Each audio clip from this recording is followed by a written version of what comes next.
मैं तुमसे बहुत प्यार करती हूँ।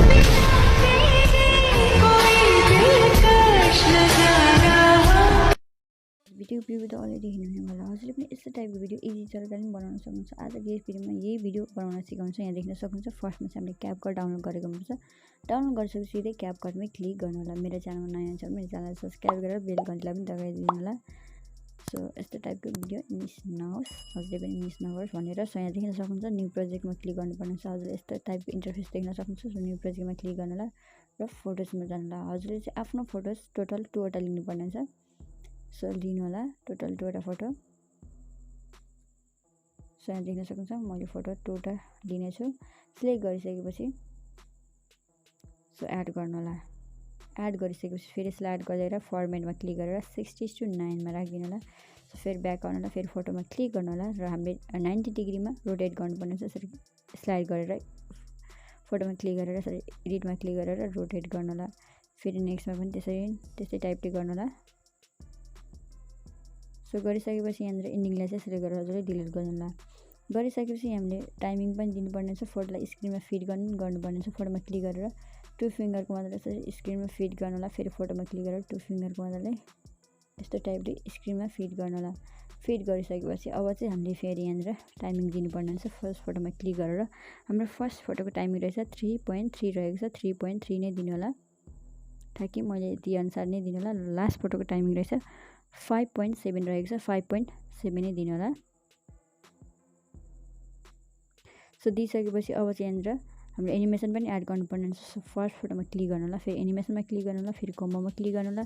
फर्स्ट फोटोको टाइम हाम्रो एनिमेसन रहेछ बाइसेक्ट 2 भन्ने एनिमेसन रहेछ। सो स्लाइड गर्दै जानु होला, बाइसेक्ट 2 नै दिनु होला। फेरि राइट गर्नु होला र सेकेन्ड फोटोको हाम्रो एनिमेसन रहेछ। फेरि सेकेन्ड फोटोमा क्लिक गर्नु होला, फेरि एनिमेसनमा क्लिक गर्नु होला, फेरि कम्बोमा क्लिक गर्नु होला। क्लिक गरेपछि सेकेन्ड फोटोको हाम्रो एनिमेसन रहेछ पेन्डुलम 1। सो राइट गर्नु होला, फेरि ब्याक आउनु होला। यहाँनिर देख्न सक्नुहुन्छ। सो हामीले सेकेन्ड फोटोमा चाहिँ हामीले यहाँनिर ट्रान्जिसन पनि एड गर्नु होला। सो बक्समा क्लिक गर्नु होला, क्यामेरामा जानु होला, पुलिङमा क्लिक गर्नु होला र यसरी यसलाई चाहिँ ठ्याक्कै 0.5 पारिदिनु पर्ने हुन्छ। सो 0.5 पारिदिनु होला। सो राइट गर्नु होला। राइट गरिसकेपछि चाहिँ यहाँनिर हामीले यहाँनिर इफेक्ट पनि एड गर्नुपर्ने हुन्छ। सो यहाँनिर स्टार्टेड सेकेन्ड फोटोको स्टार्टेड पोजिसनमा आउनु होला। सो फेरि ब्याकमा क्लिक गर्नु होला, फेरि इफेक्ट्समा क्लिक गर्नु होला, फेरि भिडियो इफेक्ट्समा क्लिक गर्नु होला र हजुरले यहाँ ट्रेन्डिङ बेसिक हुँदै यसो स्लाइड गर्दै जानु होला। डिटेल्समा जानु होला। गइसकेपछि मिडियरमा क्लिक गर्नु होला र राइट गर्नु होला। राइट गरिसकेपछि यसलाई पनि ठ्याक्कै सेट गर्नु होला। सेट गरिसकेपछि हाम्रो भिडियो यस्तो टाइप बन्नु छ। सो ब्याकमा क्लिक गर्नु होला। सो अब ब्याकग्राउन्ड म्युजिक पनि एड गर्नुपर्ने हुन्छ। सो एड अडियोमा क्लिक गर्नु होला, एक्सट्र्याक्टमा क्लिक गर्नु होला। सो हजुरलाई चाहिँ ब्याकग्राउन्ड म्युजिकको डाउनलोड लिङ्क डिस्क्रिप्सनमा राख्छु, त्यहाँबाट डाउनलोड गर्नु होला। कुन ब्याकग्राउन्ड म्युजिक रहेको छ त्यसलाई सिलेक्ट गर्नु होला। सिलेक्ट गरिसकेपछि हजुरले इनपुट साउन्ड अन्लीमा क्लिक गर्नु होला। सो क्लिक गरिसकेपछि हाम्रो भिडियो यस्तो टाइप बन्नेछ। यहाँ देख्न सक्नुहुन्छ। सो अब चाहिँ हामीले यहाँनिर ग्यालेरीमा सेभ गर्नको लागि माथि एरोको अप्सन छ त्यसमा क्लिक गर्नु होला। So thank you so much guys. अब चाहिँ फेरि हामीले यसलाई पनि फेरि एक्सपोर्ट गरेर फेरि इनपुट गर्नुपर्ने हुन्छ। फेरि नेक्स्ट स्टेप पनि इजी नै रहेको छ। यहाँ देख्न सक्नुहुन्छ। सो डनमा क्लिक गर्नु होला, हामीले रोटेट गर्नुपर्ने हुन्छ। सो फेरि न्यू प्रोजेक्टमा क्लिक गर्नु होला, फेरि भिडियोजमा जानु होला। भिडियोजमा गइसकेपछि अघिकै भिडियो क्लिप हजुरको कुन फाइलमा आउँछ त्यसलाई सिलेक्ट गर्नु होला। फेरि एडमा क्लिक गर्नु होला। सिलेक्ट गरेर एडमा क्लिक गरेपछि फेरि स्लाइड गर्दै जानु र फर्मेटमा क्लिक गरेर 9:60 मा राखिदिनु। यहाँ देख्न सक्नुहुन्छ होरिजेन्टल।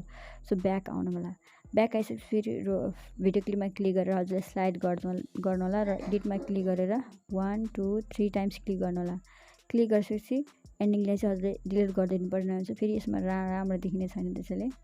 सो एन्डिङलाई सेलेक्ट गरेर हजुरले डिलिटको अप्सनमा क्लिक गरेर डिलिट गरिदिनु होला। र अब चाहिँ हाम्रो भिडियो यस्तो टाइप गर्न सक्नुहुन्छ। सो गरिसकेपछि अब चाहिँ हाम्रो एकदम राम्रो देखिने छ। यहाँ देख्न सक्नुहुन्छ। अब ग्यालेरीमा सेभ गर्नको लागि माथि एरोको अप्सन छ त्यसमा क्लिक गर्नु होला। So thank you so much guys. हामी नेक्स्ट भिडियोमा भेटौँला र थ्याङ्क्स फर वाचिङ। सो यसरी नै माया गर्नु होला र